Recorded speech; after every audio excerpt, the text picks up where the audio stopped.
Hello friends, मैं सत्यम तिवारी स्वागत करता हूं आपका अपने यूट्यूब चैनल अंश 5G अकेडमी में। कैसे हैं आप सब? आई होप आप सभी ठीक होंगे, सुरक्षित होंगे और आप सभी के स्वास्थ्य सही होंगे।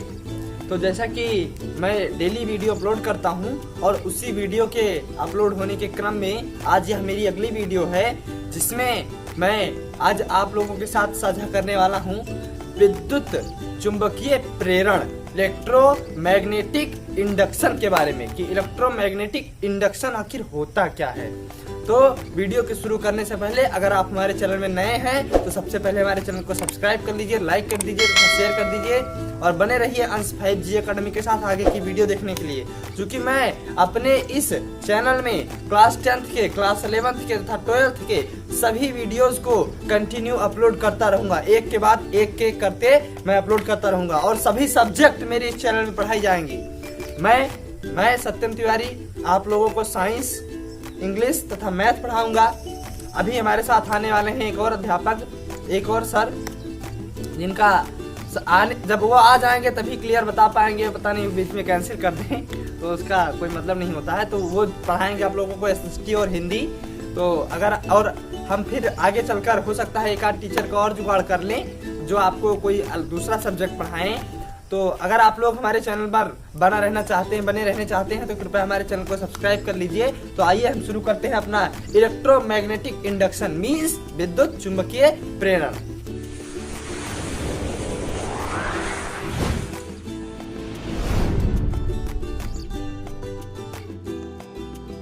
साथियों, हम आ चुके हैं अपने चैप्टर में, जिसका पहला जो टॉपिक है वह है विद्युत प्रेरण। हम इस चैप्टर को बिल्कुल बेसिक से स्टार्ट कर रहे हैं और बेसिक से स्टार्ट करने का मतलब है कि कहीं ना कहीं हम जो पढ़ाई पढ़ते हैं वो हमारे पिछले चैप्टरों से रिलेटेड जरूर होती है। और यही कारण है कि जो बच्चा विद्यालय नहीं जाता है, जो बच्चा कंटिन्यू विद्यालय नहीं जाएगा वह पढ़ाई में पीछे होता चला जाता है और जो कंटिन्यू विद्यालय जाता है वह पढ़ाई में आगे होता चला जाता है, क्योंकि वह पीछे का चैप्टर समझ नहीं पाता है और पीछे वाले चैप्टर जितने होते हैं वो आगे वाले चैप्टर से कहीं ना कहीं रिलेटेड होते हैं।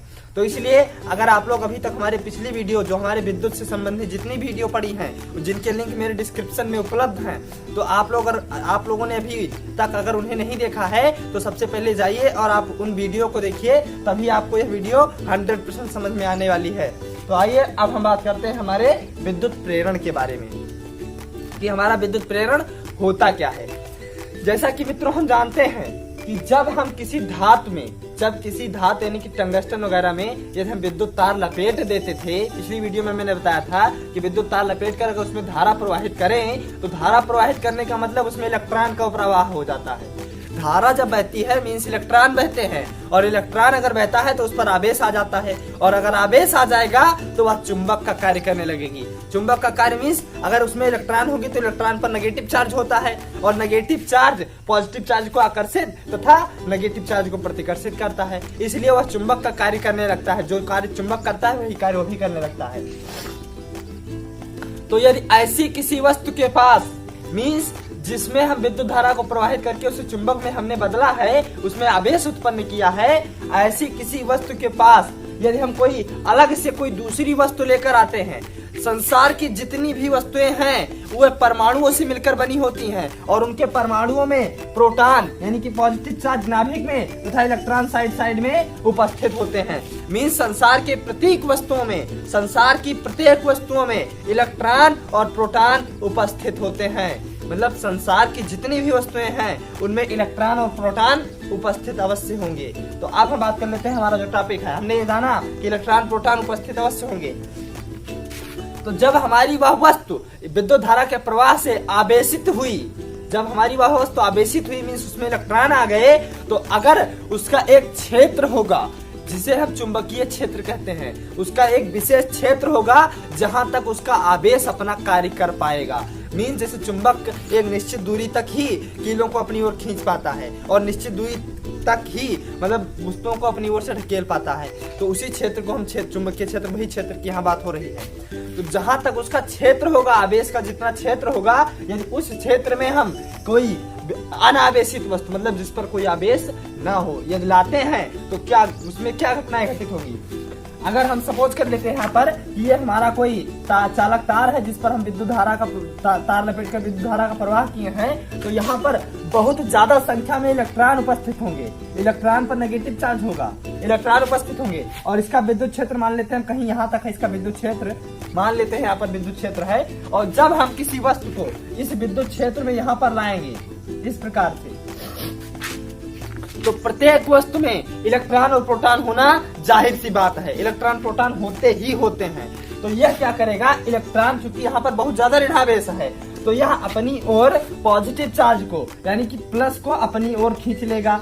मतलब इस वस्तु में जहाँ कहीं पॉजिटिव चार्ज होंगे उसे अपनी ओर खींच लेगा, क्योंकि यह माइनस चार्ज होगा तो पॉजिटिव चार्ज को खींच लेगा और नेगेटिव चार्ज को अपनी ओर से धकेल देगा, तो वह जाकर दूसरे सिरे पर इकट्ठे हो जाएंगे और पॉजिटिव चार्ज एक सिरे पर इकट्ठे हो जा रहे हैं। इसका कारण आप लोगों ने समझा कि ऐसा क्यों होता है। ये नेगेटिव चार्ज नेगेटिव को ढकेल देगा और पॉजिटिव को खींच लेगा, तो एक सिरे पर उसके धनावेश उस वस्तु के तथा दूसरे सिरे पर ऋणावेश उत्पन्न हो जाता है। और यही जो प्रोसेस है यही हमारा विद्युत प्रेरण कहलाता है। मींस किसी आवेशित वस्तु के क्षेत्र में, मींस किसी आवेशित वस्तु के क्षेत्र में यदि हम कोई नई वस्तु लाते हैं तो उसके एक सिरे पर वह आवेशित हो जाती है, यहाँ आवेशित हो गई, उसके एक सिरे पर धनावेश तथा दूसरे सिरे पर ऋणावेश उत्पन्न हो जाता है और इसी प्रोसेस को हम विद्युत प्रेरण कहते हैं। तो अब हम बात कर लेते हैं हमारे चुंबकीय प्रेरण की, कि चुंबकीय प्रेरण आखिर क्या होता है। तो साथियों, हमारा जो इस चैप्टर का अगला टॉपिक है वह चुंबकीय प्रेरण है, magnetic induction. Means magnetic induction आखिर होता क्या है, यह भी एक प्रोसेस ही होता है। मींस विद्युत प्रेरण क्या होता है, किसी विद्युत धारा के प्रवाह से, मतलब किसी आवेशित वस्तु के निकट अगर हम किसी वस्तु को अनावेशित वस्तु को लाते हैं तो उसके वह वस्तु भी आवेशित हो जाती है। यही हमारा विद्युत प्रेरण का सिद्धांत था। अब हम बात कर लेते हैं चुंबकीय प्रेरण आखिर क्या होता है। साथियों, आपने गांव वगैरह में देखा होगा, अपने व्यवहारिक रूप में गांव वगैरह नहीं, सब जगह आपने देखा होगा कि जब हम एक चुंबक लेते हैं और उस चुंबक में एक सिक्का मींस कॉइन अगर हम चिपका दें और उस सिक्के के ऊपर अगर हम दूसरा सिक्का चिपकाएं तो क्या होता है कि वह सिक्के के ऊपर दूसरा सिक्का चिपक जाता है। क्योंकि क्या होता है कि हमारा जो चुंबक है वह तो चुंबक है, वह तो अभ्याय आकर्षित करेगा, लेकिन सिक्का हमारा, और अगर चुंबक को हटा दें, सिर्फ सिक्के को सिक्के में चिपकाएं तो वह नहीं चिपकता। अगर सिर्फ सिक्के को सिक्के में चिपकाया जाए तो नहीं चिपकेगा, लेकिन अगर सिक्के को चुंबक में चिपका दिया जाए उसके बाद दूसरे सिक्के को उस सिक्के के ऊपर चिपकाया जाए तो वह सिक्का जो है उस सिक्के के ऊपर चिपक जाता है। इसका कारण क्या है, इसका कारण यही चुंबकीय प्रेरण है। इसका मतलब क्या होता है कि यदि हम किसी वस्तु को चुंबक के समीप यानी कि चुंबकीय क्षेत्र में लाते हैं तो वह चुंबक जो होता है अपने उस वस्तु को चुंबकित कर देता है। मींस उसको ऐसा बना देता है कि वह भी चुंबक जैसा व्यवहार करने लगे।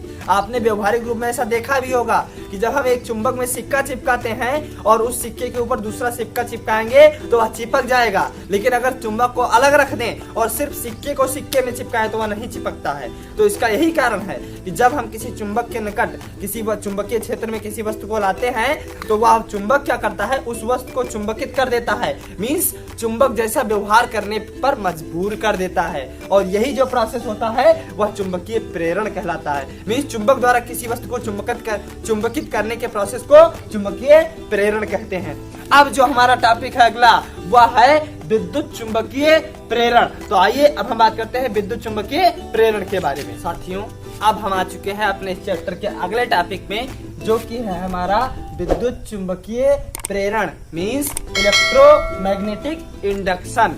तो यही हमारा चैप्टर था और यहीं से हमारा चैप्टर की शुरुआत हो रही है। अभी तक हम बेसिक पढ़ रहे थे कि बेसिक क्या होता है। तो अब हम बात कर लेते हैं विद्युत चुंबकीय प्रेरण के बारे में। फिजिक्स की दुनिया में एक साइंटिस्ट हुआ करते थे जिनका नाम था माइकल फैराडे। क्या नाम था? Michael Faraday.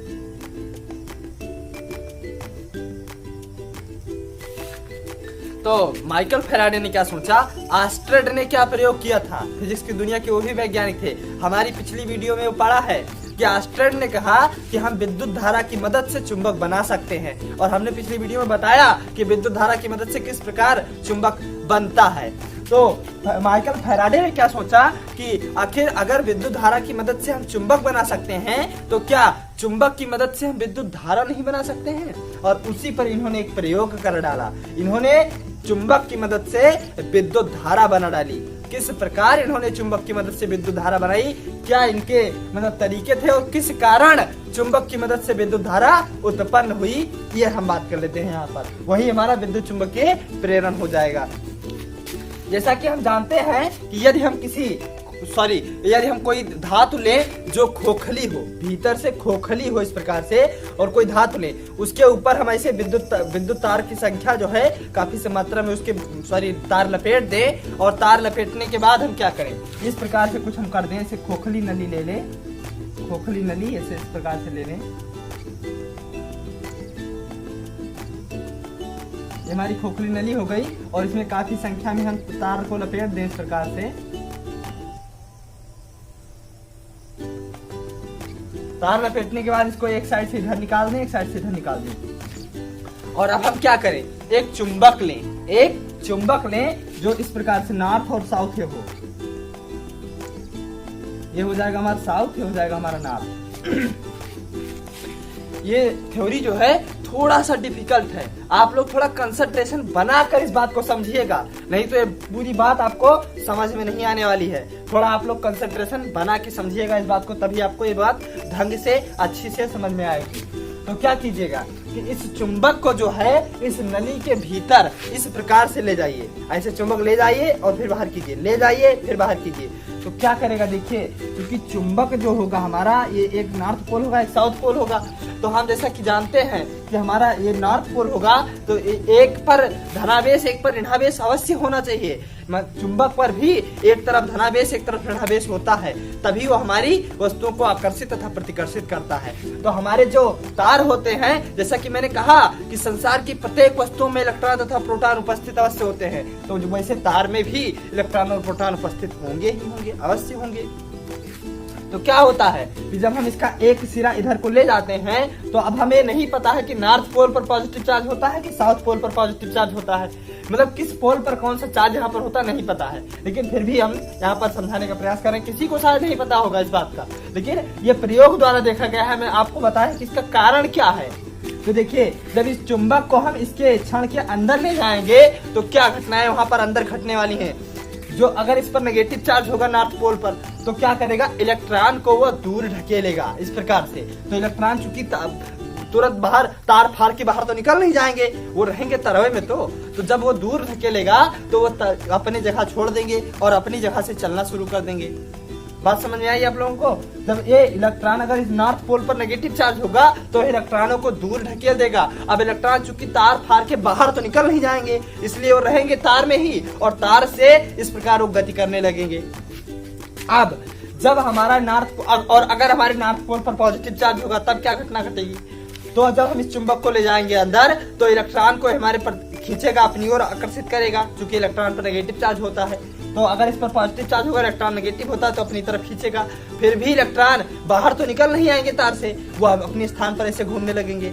तो जब वो घूमने लगेंगे, तो जैसा कि हम जानते थे कि इलेक्ट्रॉनों के प्रवाह से ही विद्युत धारा बहती है। अगर इलेक्ट्रॉन बहेंगे वही विद्युत धारा बहेगी, आवेश बहेगा तो विद्युत धारा बहेगी।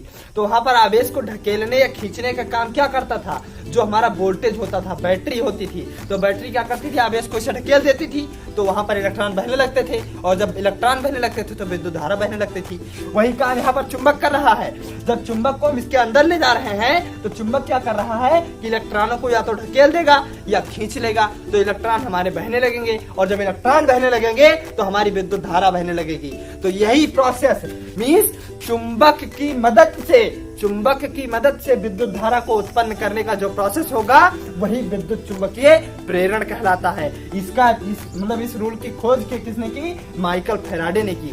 ये हमने बताया कि ये किस प्रकार से विद्युत चुंबकीय प्रेरण उत्पन्न होता है, किस प्रकार चुंबक की मदद से विद्युत उत्पन्न होता है। अब इसको हम अगर नाप ले तो हमारी धारा मापी द्वारा नप जाएगी। तो अब हम बात कर लेते हैं इस चैप्टर के यही विद्युत चुंबकीय प्रेरण में आगे मींस फैराडे के नियम क्या है, विद्युत चुंबकीय प्रेरण होता क्या है, इसका मात्रक वगैरह हम आगे बात करते हैं। आगे की जो बात है वह है चुंबकीय फ्लक्स आखिर क्या होता है, हम इसके बारे में बात कर लेते हैं। चुंबकीय फ्लक्स, आखिर चुंबकीय फ्लक्स क्या होता है, हम चुंबकीय फ्लक्स के बारे में बात करते हैं। सॉरी हमारा थोड़ा स्वास्थ्य जो है खराब है, मुंह में थोड़े छाले पड़े हैं, इसलिए बोल नहीं पा रहा हूँ। मैं बोलने में थोड़ी प्रॉब्लम आ रही है, तो इसके लिए आप लोग माफ कीजिएगा मुझे। और वीडियो की क्वालिटी पर मत ध्यान दीजिएगा। मैं बार बार कहता आया हूँ कि वीडियो की क्वालिटी पर नहीं, वीडियो के कंटेंट पर ध्यान दीजिएगा, क्योंकि क्वालिटी मैं आगे इम्प्रूव करता रहूंगा, लेकिन कंटेंट हाल ही जल्दी कोई इम्प्रूव नहीं कर पाता है। कंटेंट क्या है, इस बात पर आप लोग ध्यान दीजिएगा। तो हम बात कर लेते हैं कि चुंबकीय फ्लक्स आखिर होता क्या है। चुंबकीय फ्लक्स उस चुंबकीय क्षेत्र की माप है जो किसी चुंबकीय फ्लक्स जो होता है उस विद्युत चुंबकीय क्षेत्र की माप है जो किसी तल से होकर गुजरता है। मींस यदि हमारे चुंबकीय क्षेत्र जो रेखाएं होती हैं, हमने कल कहा कि चुंबकीय क्षेत्र रेखाएं कुछ इस प्रकार से होती हैं। अगर ये चुंबक ले लें, इसका एक पोल साउथ हो जाए और एक पोल नॉर्थ हो जाए, तो चुंबकीय क्षेत्र की रेखाएं इस प्रकार से होती हैं।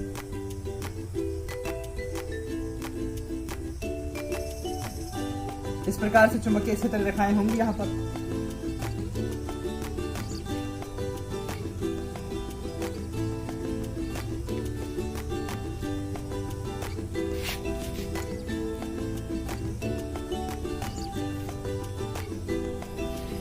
यही जो होंगी ये चुंबकीय क्षेत्र रेखाएं होंगी।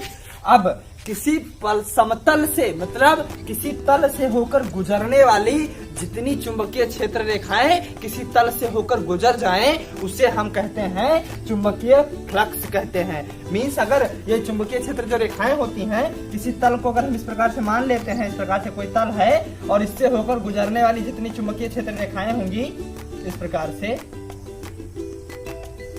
इन्हीं को हम वैद्युत फ्लक्स कहेंगे। इन्हें हम क्या कहेंगे? वैद्युत फ्लक्स। मींस किसी तल से होकर गुजरने वाली चुंबकीय क्षेत्र रेखाओं को हम वैद्युत फ्लक्स कहते हैं। चुंबकीय क्षेत्र को हम वैद्युत फ्लक्स कहते हैं। अब हम वैद्युत फ्लक्स के बारे में बात कर लेते हैं। वैद्युत फ्लक्स जो होता है उसे हम फाई से डिनोट करते हैं। किससे? फाई से डिनोट करेंगे।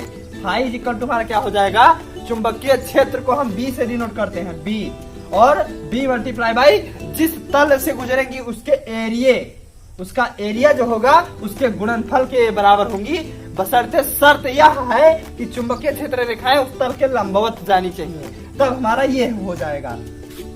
और अगर चुंबकीय क्षेत्र रेखाएं उस तल से, मतलब चुंबकीय क्षेत्र की दिशा से, मतलब चुंबकीय क्षेत्र की दिशा हमारी इस प्रकार है और ये चुंबकीय फ्लक्स रेखाएं इस ओर जा रही हैं, तो ये जितना कोण बनाएंगी उसकी कोज्या के भी समानुपाती हो जाती है।